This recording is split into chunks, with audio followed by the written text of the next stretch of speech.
Hello friends, welcome to SN study classes. तो बर्तमान आज आम डिस्कसन करवा plus two second year political science रो बा राजनीति विज्ञान रो यूनिट टू रो लॉन्ग क्वेश्चन आज आम डिस्कसन करवा 8 मार्क सिलेक्शन क्वेश्चन पिला माने बहुत गुरुत्वपूर्ण प्रश्न निश्चित भाव में यह परीक्षा रे आसीबो 8 मार्क पूरा सिलेक्शन क्वेश्चन। तो पिला माने जो माने भी चैनल को नुआ देखुचंती चैनल को सब्सक्राइब करि नियंतु एवं बेल आइकन को ऑल कर दियंतु जा माध्यम रे मु जेते बेले मध्ये एमिति वीडियो अपलोड करिवि ताहा आपण मानक पाखरे तुरंत पहुंची जिवो। तो आउ डेरी न करी वीडियोटी को स्टार्ट करि नेबा। तो पिला माने 8 मार्क पूरा सिलेक्शन क्वेश्चन निश्चित भाव में आसीबो। तो प्रश्नटी है पिला माने भारत रे केंद्र और राज्य मध्य प्रशासनिक संपर्क बुझाओ। यह बहुत इम्पोर्टाट प्रश्न एवं यही प्रश्न आसीबो मध्य 2026 बोर्ड रे यह प्रश्न निहाती भाव में आसीबो। तो पिला माने यार आंसर मध्य आमे डिस्कशन करि नेबा। तो यार आंसर है पिला माने भारतीय राष्ट्र संघ रे केंद्र और राज्य मध्य प्रशासनिक स्तर में संपर्क प्रतिष्ठा लगी संविधान केतेक सुचिंतित व्यवस्था रखिछंती। पिला माने यही प्रश्न रहा होची इंट्रोडक्शन बा इंट्रोडक्शन। तो पिला माने भारतीय राष्ट्र संघ रे केंद्र और राज्य मध्य प्रशासनिक स्तर में संपर्क प्रतिष्ठा लगी संविधान केतेक सुचिंतित व्यवस्था करिछंती। संविधान रो 11 भाग द्वितीय अध्याय धारा 256 रु 265 धारा मध्य केंद्र और राज्य मध्य प्रशासनिक संपर्क विषय रे उल्लेख करा जायछि। पिला माने संविधान 11 भाग एवं द्वितीय अध्याय रे धारा 256 रु 265 धारा मध्य केंद्र एवं राज्य मध्य प्रशासनिक संपर्क रही। केंद्र और राज्य प्रशासनिक संपर्क रे केते गुटिए दिग रही ता आमे आलोचना करिबा। तो प्रथम दिग पिला माने राज्यर अनुगत्य। पिला माने प्रथम पॉइंट होची राज्यर अनुगत्य। तो यार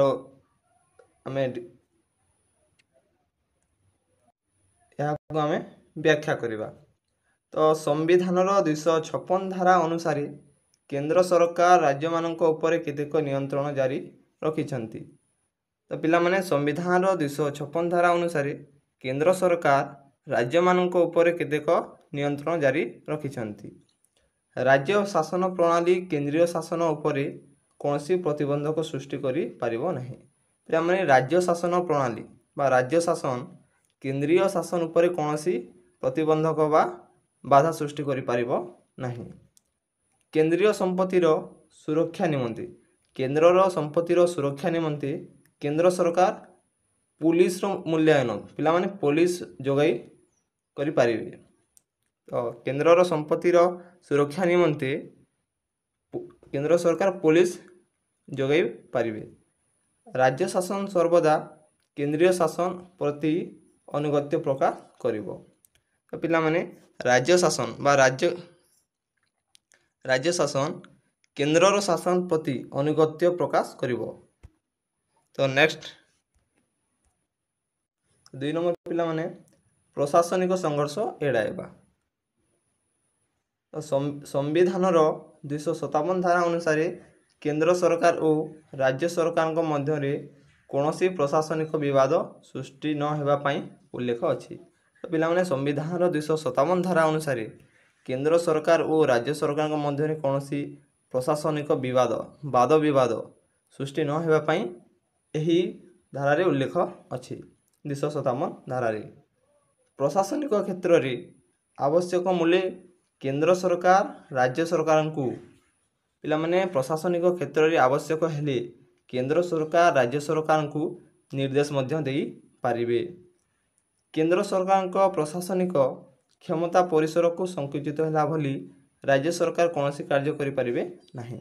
ପିଲାମାନେ କେନ୍ଦ୍ର ସରକାରଙ୍କ ପ୍ରଶାସନିକ କ୍ଷମତା ପରିସରକୁ କୌଣସି ସଂକୁଚିତ ବା ବିପଦ ଆସିବା ଭଳି ରାଜ୍ୟ ସରକାର କୌଣସି କାର୍ଯ୍ୟ କରିପାରିବେ ନାହିଁ।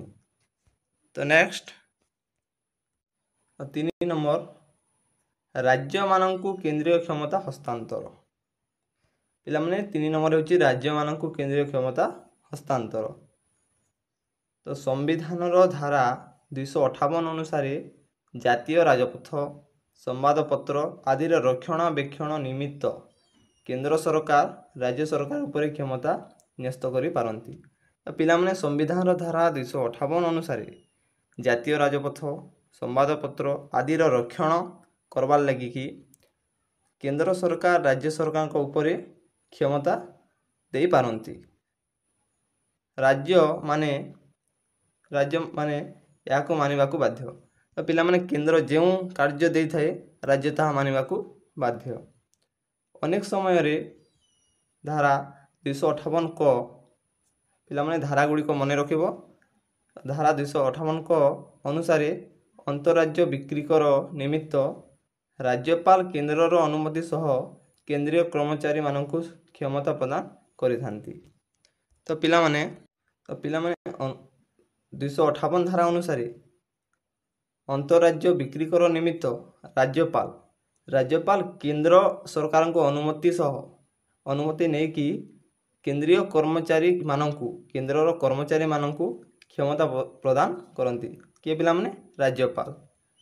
କେନ୍ଦ୍ରର ଅନୁମତି ନେଇ ରାଜ୍ୟପାଳ କର୍ମଚାରୀମାନଙ୍କୁ କ୍ଷମତା ପ୍ରଦାନ କରନ୍ତି। ତ ନେକ୍ସଟ ହେଉଛି ପିଲାମାନେ ମୁଁ ଯେତିକି ଲେଖିଛି ତାହା ନୋଟ୍ କରିନିଅ ଏବଂ ଏତିକି ହିଁ ଲେଖିବ। ଏକ୍ଜାମରେ ଏତିକି ହିଁ ଲେଖିବ। 8 ରୁ 8 ନିଶ୍ଚିତ ଭାବରେ ପାଇବ। ତ 4 ନମ୍ବର ସରକାରୀ ନଥିପତ୍ର ଓ ନ୍ୟାୟିକ ବିବରଣୀ। ପିଲାମାନେ ସରକାରୀ ନଥିପତ୍ର ଓ ନ୍ୟାୟିକ ବିବରଣୀ। ତ ସମ୍ବିଧାନର 261 ଧାରା ଅନୁସାରେ ରାଜ୍ୟ ଏବଂ କେନ୍ଦ୍ର ସରକାରଙ୍କ ଦ୍ୱାରା ପ୍ରସ୍ତୁତ ନଥିପତ୍ର ଏବଂ ନ୍ୟାୟିକ ବିବରଣୀ ସମସ୍ତଙ୍କ ଦ୍ୱାରା ସ୍ୱୀକୃତି ଏବଂ ସମ୍ମାନିତ ହେବ। ତ ପିଲାମାନେ ସମ୍ବିଧାନର 261 ଧାରା ଅନୁସାରେ ରାଜ୍ୟ ଏବଂ କେନ୍ଦ୍ର ସରକାରଙ୍କ ଦ୍ୱାରା ପ୍ରସ୍ତୁତ ନଥିପତ୍ର ଏବଂ ନ୍ୟାୟିକ ବିବରଣୀ ସମସ୍ତଙ୍କ ଦ୍ୱାରା ସ୍ୱୀକୃତି ଏବଂ ସମ୍ମାନିତ ହେବ। ଆଇନର କାର୍ଯ୍ୟକାରିତା ପରିସରକୁ ସୁଦୃଢ଼ କରାଯାଇଅଛି। ସରକାରୀ ନଥିପତ୍ରରେ କାର୍ଯ୍ୟକାରିତା ପରିସରକୁ ସୁଦୃଢ଼ କରାଯାଇଅଛି 261 ଧାରା ଅନୁସାରେ। ତ ନେକ୍ସଟ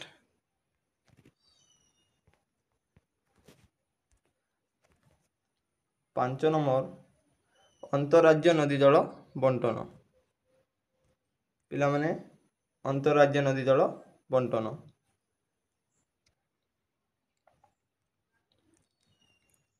ତ ସମ୍ବିଧାନର 262 ଧାରା ଅନୁସାରେ ପିଲାମାନେ ଧାରାଗୁଡ଼ିକ ମନେ ରଖିବ। ବାରମ୍ବାର କହୁଛି ଧାରାଗୁଡ଼ିକ ଏକ୍ଜାମରେ 1 ମାର୍କିଆ ହିସାବରେ ଆସେ। ତ ସମ୍ବିଧାନର 262 ଧାରା ଅନୁସାରେ ରାଜ୍ୟମାନଙ୍କ ମଧ୍ୟରେ ଥିବା ନଦୀ ଜଳ ବଣ୍ଟନ ନିୟନ୍ତ୍ରଣ ଅଥବା ନଦୀ ଅବବାହିକାରେ ତ୍ରିକୋଣ ଭୂମି ବା ଉପତ୍ୟକା ସମ୍ପର୍କରେ ଉପୁଜିଥିବା ବିବାଦ ଉପରେ ସଂସଦ ଆଇନ ତିଆରି କରିପାରିବେ। ପିଲାମାନେ ସମ୍ବିଧାନର 262 ଧାରା ଅନୁସାରେ ରାଜ୍ୟମାନଙ୍କ ମଧ୍ୟରେ ଥିବା ନଦୀ ଜଳ ବଣ୍ଟନ। ତ 262 ଧାରାରେ ପିଲେ ନଦୀ ଜଳ ବଣ୍ଟନ ନିୟନ୍ତ୍ରଣ ଅଥବା ନଦୀ ଅବବାହିକାରେ ତ୍ରିକୋଣ ଭୂମି ଉପରେ ଉପତ୍ୟକା ସମ୍ପର୍କରେ ଉପୁଜିଥିବା ବିବାଦ ବା କଲିବା ଝଗଡ଼ା ସେହି ଉପରେ ସଂସଦ ଆଇନ ତିଆରି କରିପାରିବେ। ପିଲାମାନେ ସଂସଦ ଆଇନ ତିଆରି କରିପାରିବେ। ଏହି ଆଇନ ନ୍ୟାୟାଳୟର ପରିସର ବାହାରେ ରଖାଯାଇଥାଏ। ଏହି ଆଇନଟି ନ୍ୟାୟାଳୟର ପରିସର ବାହାରେ ରଖାଯାଇଥାଏ। ତ ନେକ୍ସଟ ହେଉଛି 6 ନମ୍ବର ହେଉଛି ଅନ୍ତଃରାଜ୍ୟ ପରିଷଦ ଗଠନ। ତ ପିଲାମାନେ ସମ୍ବିଧାନର 263 ଧାରା ଅନୁସାରେ ସର୍ବସାଧାରଣ ସ୍ୱାର୍ଥ ସୁରକ୍ଷା ପାଇଁ ରାଷ୍ଟ୍ରପତି ଅନ୍ତଃରାଜ୍ୟ ପରିଷଦ ଗଠନ କରିପାରିବେ। ତ ପିଲାମାନେ ସମ୍ବିଧାନର 263 ଧାରା ଅନୁସାରେ ସର୍ବସାଧାରଣ ସ୍ୱାର୍ଥ ସୁରକ୍ଷା ପାଇଁ ସ୍ୱାର୍ଥ ସୁରକ୍ଷା ପାଇଁ ରାଷ୍ଟ୍ରପତି ଅନ୍ତଃରାଜ୍ୟ ପରିଷଦ ଗଠନ। ପିଲାମାନେ ଅନ୍ତଃରାଜ୍ୟ ପରିଷଦ ଗଠନ କରିପାରିବେ। ତ କିଏ କରିପାରିବେ? ରାଷ୍ଟ୍ରପତି ଅନ୍ତଃରାଜ୍ୟ ପରିଷଦ ଗଠନ କରିପାରିବେ।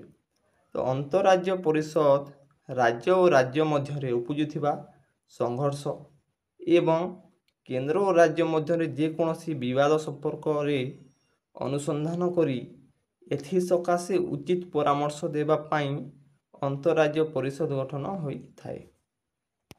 ତ ପିଲାମାନେ ଅନ୍ତଃରାଜ୍ୟ ପରିଷଦ ରାଜ୍ୟ ମଧ୍ୟରେ ଉପୁଜିଥିବା ସଂଘର୍ଷ ଏବଂ କେନ୍ଦ୍ର ରାଜ୍ୟରେ ଦେଖାଯାଉଥିବା ବିବାଦ ସମ୍ପର୍କରେ ଅନୁସନ୍ଧାନ କରି ପିଲାମାନେ ଅନ୍ତଃରାଜ୍ୟ ପରିଷଦ ଅନୁସନ୍ଧାନ କରି ଏଥିସକାଶେ ଉଚିତ ପରାମର୍ଶ ଦେଇଥାଏ। ପିଲାମାନେ ଅନ୍ତଃରାଜ୍ୟ ଏହାକୁ ଉଚିତ ପରାମର୍ଶ ଦେଇଥାଏ। ତ ସେଥିପାଇଁ ଅନ୍ତଃରାଜ୍ୟ ପରିଷଦ ଗଠନ ହୋଇଥାଏ। ତ ନେକ୍ସଟ ଅଛି 7 ନମ୍ବର ଅଛି ସର୍ବଭାରତୀୟ ଚାକିରି। ସର୍ବଭାରତୀୟ ଚାକିରି। ତ ସମ୍ବିଧାନର 312 ଧାରା ଅନୁସାରେ ସଂସଦ ଦ୍ୱାରା ସର୍ବଭାରତୀୟ ଚାକିରି ଯଥା IAS, Indian administrative, IPS, Indian police service, IFS, Indian forest service, IES, Indian engineering service. ସର୍ବଭାରତୀୟ ଚାକିରିରେ ସମ୍ବିଧାନର 312 ଧାରା ଅନୁସାରେ ଏହି ଚାକିରି ଗୁଡ଼ିକ ଅଛି। ସର୍ବଭାରତୀୟ ଚାକିରିରେ IAS, IFS, IPS ଇତ୍ୟାଦି ସୃଷ୍ଟି କରାଯାଇଅଛି। ଏହା ରାଜ୍ୟସଭାର ବିଶେଷ ଅଧିକାର ଅଟେ। ଏହି ଗୃହର ଉପସ୍ଥିତି ସଦସ୍ୟଙ୍କ ସମର୍ଥନ କ୍ରମେ ଜାତୀୟ ସ୍ୱାର୍ଥ ଦୃଷ୍ଟିରୁ ଏକ ପ୍ରସ୍ତାବ ଗୃହୀତ ହେଲେ ଆବଶ୍ୟକତା ଭିତ୍ତିକ ବିଚାର କରାଯାଇ ପଦବୀ ସଂଖ୍ୟା ବୃଦ୍ଧି କରାଯାଏ। ନେକ୍ସଟ ହେଉଛି